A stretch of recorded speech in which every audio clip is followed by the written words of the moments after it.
Welcome into the Sportsmemo Betting Podcast for Wednesday, February 6th. We're talking golf. We're talking soccer betting with Nick Borrman. Nick, welcome into the podcast. How are you? Drew, good. How are you? I'm doing good. Are you you back in the saddle? Back at home? Yeah. Unfortunately, my time in Aruba is over. Back home. Okay. Well, good to have you back. Good to have you breaking down some soccer here. We got the Champions League going on right now? Yeah, that they finished the group stages back just before Christmas, and then they take a couple, I guess almost 6 weeks off, and now the knockout round. So the final 16 teams play the playoff bracket, and it starts up next week. So we'll preview some of those matches today. Sounds good. And with the podcast coupon code NICKHALF at checkout, you get 50% off his 7-day soccer package, normally $69. Take half off of that, and it will include his 2 5% plays this weekend. Those are the top-rated plays in the Champions League picks for next week. Hitting 63% on 5% plays this season, 15-9 so far this year. Champions League, Nick, that's the best 3 teams from each country's league, correct? As far as France, Spain, EPL, is that how the Champions League works? Yeah, it's close. It's depending on your results from prior years. Some leagues get more spots. Like, for example, England has 4 spots this year. So depending on which league you're in and how you've done over the years, you earn more spots for the tournament. But even the smallest leagues like Slovakia and Macedonia and countries that don't have big soccer leagues, the champions of each country's league technically get into it, but there's qualifying rounds before the group stage, so a lot of them don't make it to the group stage, and then from the group stage we get to the knockout stage. So everybody gets a chance, but by the time you get here, it's usually just the big leagues that are left. So you're saying England can have 4 and Czechoslovakia gets 1? Yes. Yep. Interesting. And is there politics involved? Do you have to be in the Eurozone, or how does that work? Yeah, it's all the European countries. There's 55 European countries that are involved in the competition. So everyone gets guaranteed 1, and then based on previous year's results, you can earn up to, I think, 4 is the max. So it all depends how you've done in the past. And is this by FIFA? Because there's not 55 countries that use the euro. No. So who's saying that that's Europe? And that's the governing body is called the UEFA. It's UEFA. It's the European Football Association. So they govern all the European competitions, which is the Europa League, and then some other smaller ones. But yeah, they're the ones. It's just European countries. Okay, that makes sense. And we got a couple games we're breaking down. And are these games all on Saturday for the Champions League? No, these games are actually going to be next week. So the Champions League, they do midweek because all the domestic leagues play their matches on the weekends. So Champions League games are always midweek, except for the final will be on a Saturday. So they'll be Tuesday and Wednesday next week. So before we get back together for next week's pod, I figured we have to look at them today. Okay, that makes sense. And guys, when we're done with these breaking down the Champions League games for Tuesday and Wednesday, we're going to talk a little AT&T Pebble Beach Pro-Am going off as well in golf, which Nick has been great at. We got PSG at Manchester United, a pick'em price here, so should be a competitive matchup here, Nick. Total of 2.75. What do you got? Yeah, well, I wanted to kind of quick throw something out there for the Champions League in general. Just a couple of betting favorites on all the teams that are out there. Manchester City right now is actually the betting favorite at plus 350. The other top 2 teams are Barcelona at plus 425 and Juventus at plus 525. So those are the top 3 teams as far as the markets are concerned going into this stage. It's always fun to kind of look what there's 16 teams left to try to find your outright winner and try to nail a futures play on one of them. I actually have 2 of them in right now. I have a play on Barcelona. I got them at a little bit better than where they are now. I got them at plus 500, but I did it about 6 weeks ago. And I have a long shot play on Manchester United at plus 4,000. A few weeks ago, I was having some behind-the-scenes conversations with Carmine Bianco and Kevin Dolan, actually over at Wager Talk, and we were kind of just discussing, what their chances were based on when they made their manager change and fired Jose Mourinho. They looked like a different team, and we just felt like, the value that we were getting at that number was worth a flyer run on them. So we all kind of threw in a little bit of cash on that plus 4,000 number. It's actually down to plus 2,500 now, so you can see a lot of that has dropped. But of course, their first round opponent is PSG, which you just mentioned, and they lost Neymar for a couple months. So that was announced, and that happened after the fact that we took them. So we were kind of lucky to get that play in before that happened. So that obviously had a big effect on the futures play for United. But so has their play over the last several weeks and months. So those are my two futures plays going into the Champions League. And I think one little thing I'm going to try to do for the podcast listeners as we go forward, each week we'll kind of cover the next. Usually there's just 4 games each week. We'll cover the next 4 games, and we'll try to see if we can make the listeners some money. So I recommend following with Barcelona for a unit and United even at the plus 2,500 for a unit, and we'll see what we look like after the first round. If they're both still in there, we'll leave it alone. If one or both of those teams get knocked out, we'll see if there's any value worth trying to grab another futures team to try to lock in some money on the tournament in general. But as far as this particular matchup goes, for this first round, I'm not going to do anything more with the side. I'll stick with my futures play on United to advance from this round. But this matchup, it's going to be awesome. It's going to be entertaining. United, they've been playing great with their new manager, and they look like a completely different team than they did the first half of the season. They really do have some of the best talent of any team in this competition. So, I mean, their downfall was defensively, but they seem to have tightened that up quite a bit. But offensively, with Anthony Martial, Paul Pogba, guys up front, they can score with the best of them, and they have the talent to be able to do so. So, I think that the number we're getting on them for futures is very good. In this particular game, it could go either way. I mean, where I see them kind of struggling in this matchup, and going back here for a second, the Champions Leagues are 2 legs here. So this first game is at United, and then the second game will be at PSG, and it's the combined goals for both games will determine who moves on. So in the first game at United, it's set right now as a pick, but I think the game could go either way. Even though PSG did lose Neymar, and he's going to be out for both legs of this matchup. They still got Kylian Mbappe up front and Edison Cavani, who both can score with the best of them. So I don't think they're going to miss a beat. They so far in the game that they played this past week, and they actually did lose to Lyon their first game of the year, but I don't think that Neymar was any effect on the outcome of that. Lyon just played them the right way.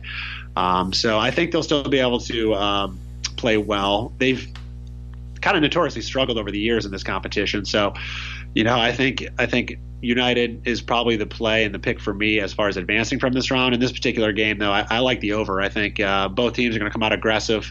I think we're going to see plenty of scoring chances on either side.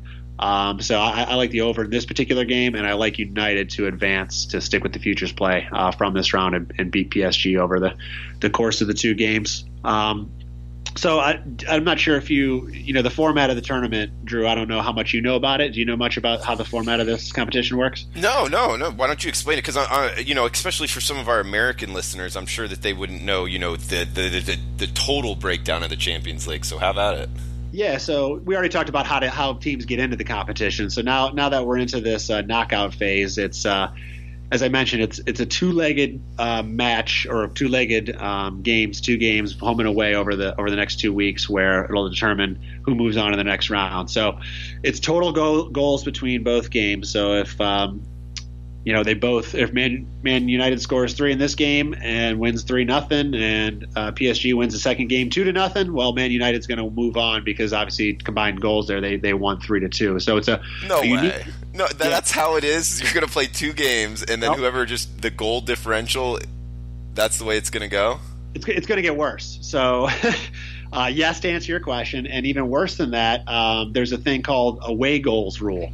So that's even more kind of like, in my opinion, it's a lot worse. So let's assume, go back to that example, let's change the numbers and say they tie, right? So here's a good example. Let's say one team wins 2-1, and then the next team wins 2-1, and it's tied. Well, yeah, in that case, so the away goals rule is if both teams are tied, but one team scored more goals on the road during that match, they will move on. So a scenario how that could work would be, let's say United wins 3-1 at home, right? So that means PSG scored a goal on the road. and then they go to PSG, and PSG wins 2-0 at home. Now, both games, you've got a total of 3 goals each, but PSG will move on because they scored 1 road goal. And that's it. That's it. That's how it ends. So it's been this way for a long time. A lot of two-legged competitions in all soccer are competed this way.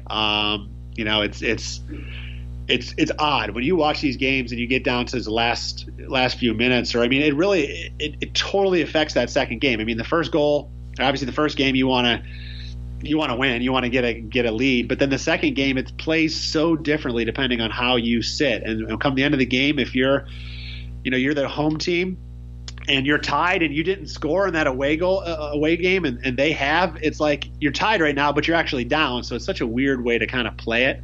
But it's been that way. It's the normal way it's been going on. Major League Soccer actually uses the same format, or had used the same format in their playoffs. But they're actually changing it this year. We can talk about that later. But that's how it's done. So not only is it just total goals over 2 games, the away goals rule can come into play here, and it will come into play quite a bit. So in the scenario you presented, though, where you said it was 2-1, one team wins 2-1 at home and then loses 1-2 away. Now you have a situation where they've both scored the same amount of goals on the road and the total goals still match. So in that situation, you go to extra time. So they play 2 15-minute extra periods following right after that second game. So it's like overtime. And the winner there will move on. But the away goal rules is still in effect. So if the away team scores a goal, the home team now has to effectively score 2 goals in that extra time to be able to move on. So it's different. I don't necessarily like it as much. It kind of, they've talked about over the years making the Champions League more of a knockout, like March Madness style tournament to kind of give more excitement to it, because the 2 legs takes away some of the excitement of an individual game. But that's how it's played. So like going back to the Man United PSG game, I think Man United is going to win over the course of the 2 games. I wouldn't take them necessarily on game 1, but I like them to prevail from the 2 games combined. So that's how the Champions League works, man. I don't agree with it or not. It is what it is. No, and thank you for explaining that. I guarantee you there's listeners out there that didn't know that, because I didn't know that. But I guess that doesn't mean that other people didn't. But Right. Well, it was neat to hear your surprise about it, because you're right. It, like, from what we're used to on an overtime game, I mean, it's weird that your fact that you use why like a best of 7 series, a best of 5 series in all of our professional sports here in the States. It's like, this is 2 games. They could each win 1, but one team's going to move on based on how they did during those games. So it's weird. Yeah, no, it is weird. It's interesting, I guess, but you're right. It would kind of take it away, because I like that kind of 1-game knockout. That's, in my opinion, why like football is done so well in America. I'm talking about American football.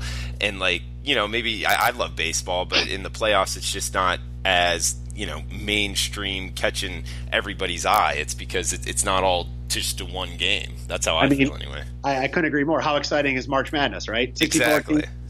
Upset. I mean, when you play 2 legs, the better team tends to win over time, right? So those upsets kind of get negated by the fact that an upset can happen 1 game, but over 2, 3, 4, over more time, the better team is probably going to end up prevailing at the end. So it does kind of take away from a lot of chances at upsets.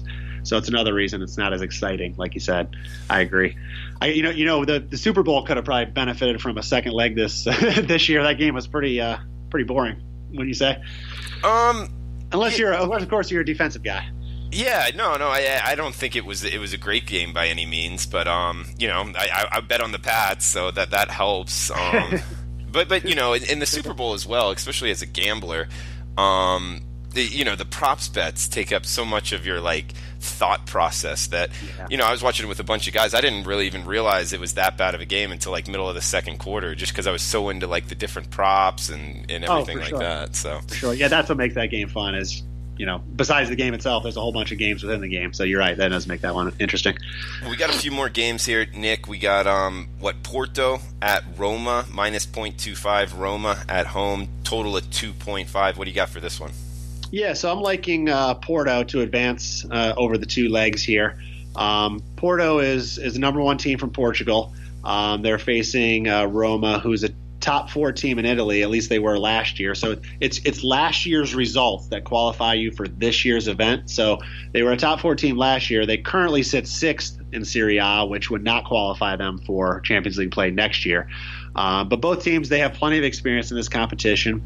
Porto they're regulars in the knockout rounds. They are consistently the number one, maybe fall down to number two team in Portugal, but they're consistently in this event. And Roma, they had a surprising run to the semifinals last year, playing very well. Ironically, both teams ended up being knocked out by Liverpool last year. But this year, I see both teams winning their home games. They're both very strong at their home stadiums. So I think it's going to come down to whoever can limit the visiting team to less goals as we go back to that away goal rule. Porto's got the better defense, so that's why I've given them the edge in this matchup. They're on the road first, so they'll have a good chance to move on if they can get that all-important away goal right in that first game. So, a lot of this game will come down to how Roma kind of starts. They love to score, and they love to score in bunches. I mean, they have plenty of games putting up 3 and 4 goals this year. But conversely, they seem to get frustrated. If they don't score early, they kind of, they start to change their mantra a little bit.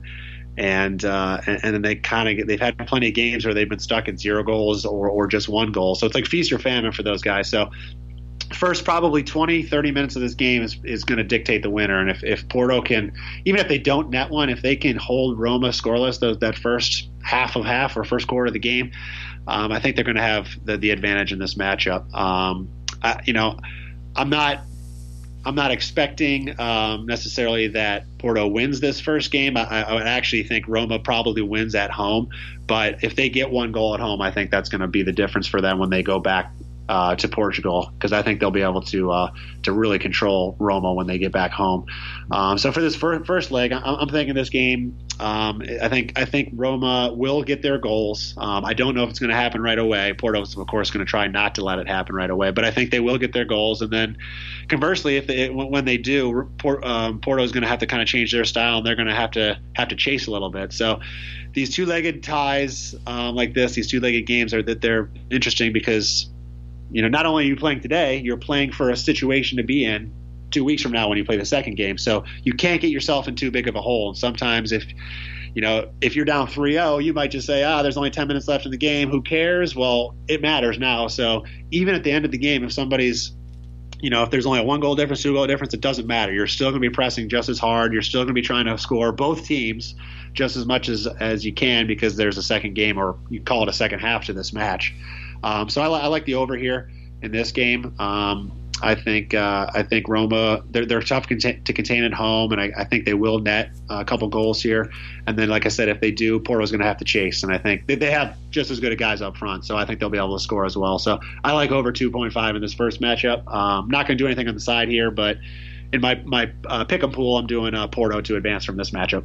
Okay, like in Porto and like in the over as well. We got a couple games left here in Champions League action next week. Dortmund at Tottenham. Tottenham minus 0.25, total of another 2.75. That's a popular total I'm getting here, Nick. Yeah, it's the odds makers struggle to really set it between there's a big difference between 2.5 and 3. And over, obviously, 3 goals is a very, very common number in soccer to land on. So when you're setting 2.5s, it's easy to bet that over. And when you set it at 3, the under starts to become a lot more,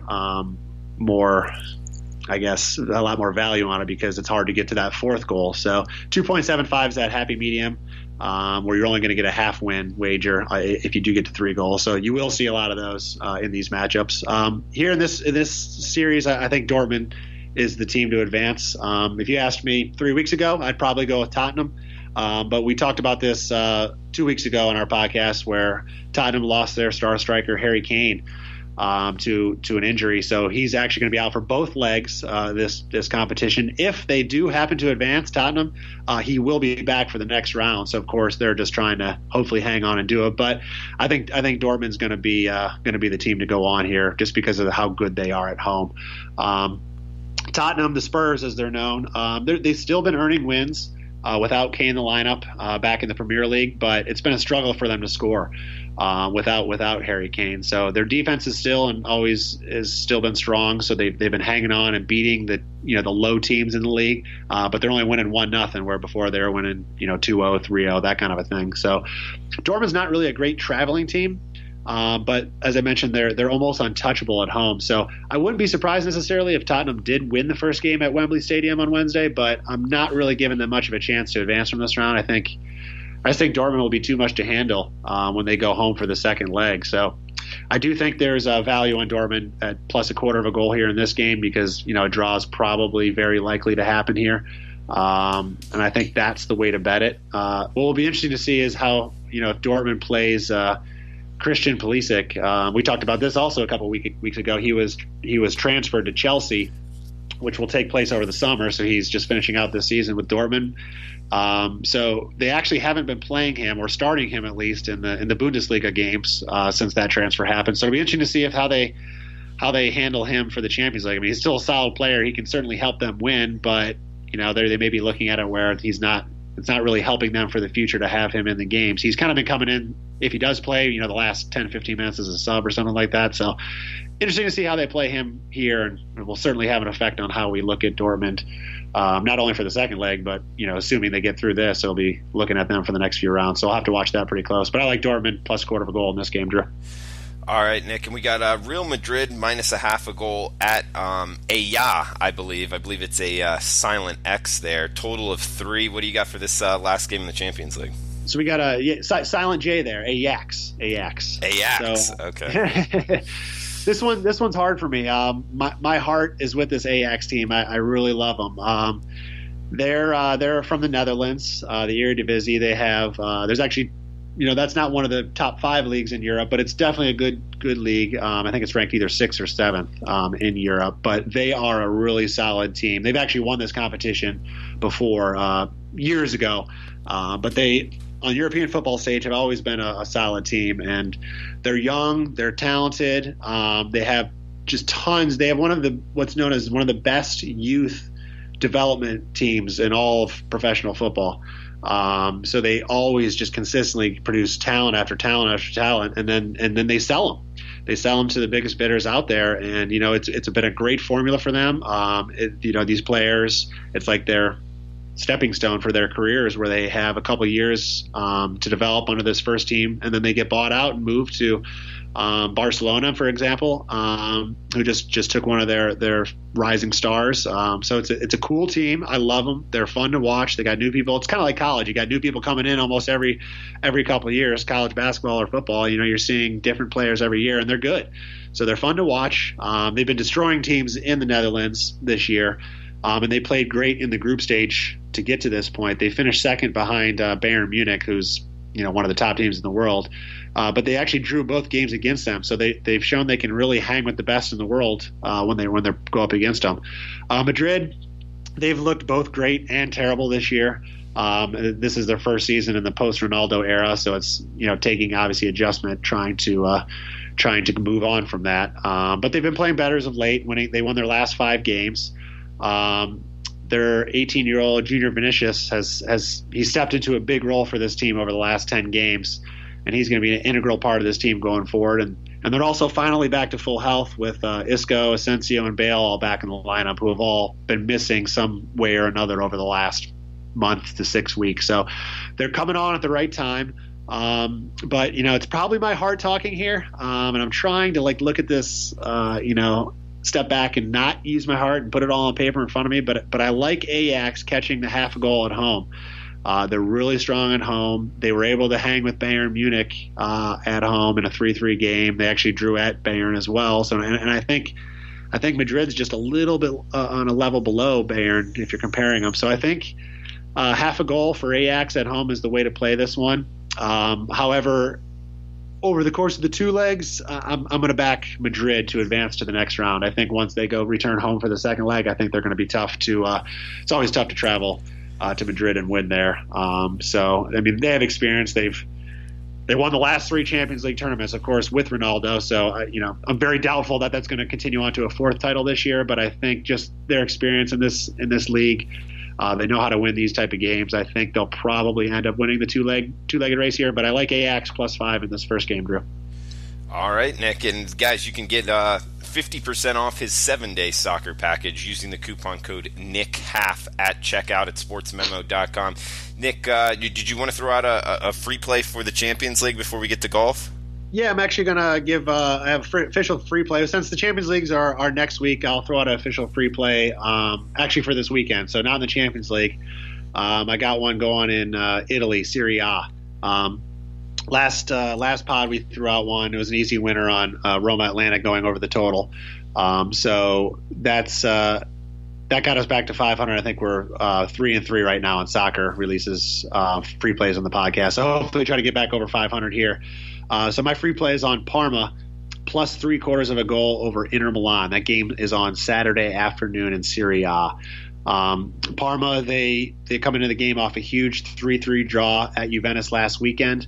And they're going to bring that momentum with them against Inter Milan, who's been reeling. They've lost their last 3 games and are winless in their last 4 games.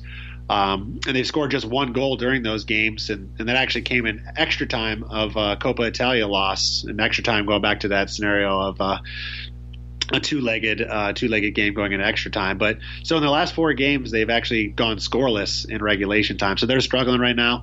And Parma, they were promoted from Serie B last season. They fared better than expected with 8 wins, 5 draws, 9 losses.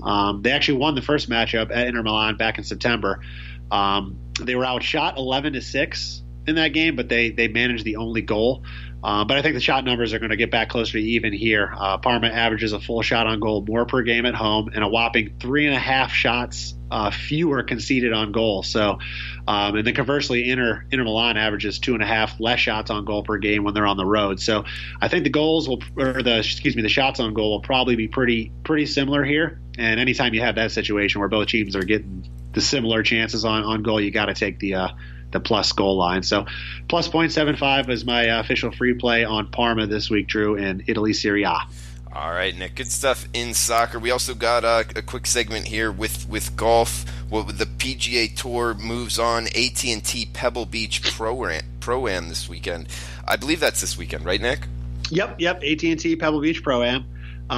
Quick update from last week's Waste Management Phoenix Open. I finished 2-2-1 with a push on my best bet, which was Ches Reavie. He over Bubba Watson was my pick. He drove the green on number 17, which is a par 4 on Sunday, the last day, and then 3-putted for par. And then the two of them ended up tied at the end of the tournament. So I was watching that live on TV, and I was just like smacking myself in the head. I'm like, how do you 3-putt that? So if he would have made birdie there, he would have been able to win that best bet. But 2-2 for last week. But this week, we're going to the famed Pebble Beach. We previewed a Pro-Am event a few weeks ago, Drew, if you recall, and the tournament's a little bit different than normal. So they actually have 3 courses that they're playing to kind of accommodate all the players and the amateurs that are included in the event. So they play not only Pebble Beach, they play 2 other courses, Spyglass Hill and Monterey Peninsula's short course. And then they're going to make the cut after each player plays each one of those courses. So after the 3rd round, they'll make the cut, and then the top 60 players will be in the final round, which is going to be at Pebble Beach. Weather is going to be an issue this week, Drew. So Thursday looks clear, but Friday through Sunday all have good chance at rain. And it's been relatively cool in California so far this year. So the courses are going to be playing longer than normal. Anytime you have a wet course, you don't get any roll off the tee. And then, of course, cool weather. If you ever play in cool weather golf, the ball just doesn't fly. Just like kicking a field goal in cold weather, just doesn't fly. So the courses really aren't long necessarily by PGA Tour standards. So I don't necessarily think that distance, even though the course will play longer than normal, will be a huge factor here. But I think trying to stay in the fairways off the tee is going to be the key stat here this week, because when you have rough that's wet, it just becomes that much harder to hit out of. If it's wet and thick, it's really difficult to advance shots and get good shots and get spin on the golf ball when you're trying to hit into greens. And you got to be able to control your shots in the green to have birdie chances. So I think you're going to see the top guys this week be guys that are going to be hitting the fairways a lot off the tee. A neat thing here is Pebble's actually going to be hosting the U.S. Open this year in June. So a lot of players will be using this tournament as a preview for it. As soon as this tournament ends, preparations will begin for the U.S. Open, which will probably mean they just won't mow the rough for about 2 months. I don't know if you ever watch U.S. Open. Yeah. It's the USGA is the governing body there. They try to make this event. I want to say it almost makes like most golfers feel good about it, because they set it up so difficult where you don't see these guys shooting under par a lot. You see winning scores right around even par, sometimes over par. 2010 was the last time I was at Pebble Beach. Graham McDowell won at even par, and then before that, Tiger had his famous record 15-stroke win in 2000, where he actually won here at the U.S. Open with a score of -12. The only guy under par. Ernie Els actually finished second that year at +3, so that was incredible. But wow. This course can play difficult. I don't think it's going to be nearly that difficult this week because they don't set it up quite as much. It's going to be – they won't have the rough quite as long. And usually for those U.S. Opens, they really dry out and firm up the greens to get them as fast and hard to hold as possible. So that won't be the case this week. But a couple guys that I like this week is Jason Day. He's actually the second betting favorite right now at 10-1 to win outright. Dustin Johnson is currently the betting favorite at 6-1. But I like Jason Day this week. He's been playing great over the last really 5 tournaments all this year. He's been a top 20 guy in every one of them so far. And a couple other guys that I think are good long shot guys are Tony Finau and Tommy Fleetwood. They're both 25-1. I think they both have a good chance this week and are worth a few bucks. And then Phil Mickelson has a great history here. So he's at 28-1 right now and also worth a few bucks. So those are the guys I like going into this week. But my question to you is, Drew, at $525 a round to play Pebble, when do you want to go? I need a lot of warning because I would need to go to the driving range, go to Top Golf multiple times. I got to be honest with you. There's almost no way I could shoot under 100 if I went out within the next month or so, Nick. Pebble's a cool place because it's one of the few courses that these tour guys play that anybody can go and play. It's a fully public course. You just got to pay for it. So maybe one day we'll make a date. We'll get out there together. I've actually not played it yet. I just haven't gotten out there to be able to do it. It's definitely on my list. I'll be there hopefully soon, but maybe we'll get that first experience together. Yeah, and it's $525 for 18 holes. Yeah, and I believe you have to stay. So they have a resort there on site. I think it's like $400 a night. So you also not only have to play the $525, you got to stay at the resort overnight as well. But anybody can do it. Anybody can do it. Fully public. Yep. Of course, I'm pretty sure it's booked somewhere between 12 to 18 months in advance. So you got to book in advance. But yeah, anybody can make a tee time there. So even at $525, the supply and demand, they could be charging more. They could be charging more for sure with the fact that they're sold out so far in advance. But I mean, I don't know how high can you go, but yeah, you're right. They could be charging a little bit more. We need to get into we need to become like Billy Walters, get into the golf course business, huh, Nick? Hey, if you get to resort places, you have a lot of chance because people come to any vacation spot, they're not going to leave. They're not going to do it. There's not a lot of competition necessarily, and if there is, everybody knows you're only there for a week. You're going to pay what the rate is. So if you find a resort type of a destination like Pebble Beach, then yeah, you can charge a lot and make quite a bit at these golf courses. Well, great stuff, man. Breaking down soccer and golf. And guys, remember the coupon code NICKHALF at checkout for half off of his 7-day all access for soccer. You'll get his Champions League 2 5% plays as well. And look out for his PGA Tour. He's got 62% on the year, 36-22. He has a 5-pack up for this week in golf. So, Nick, thanks for the time. We'll talk to you next week, and best of luck with your bets, man. Thanks, Drew.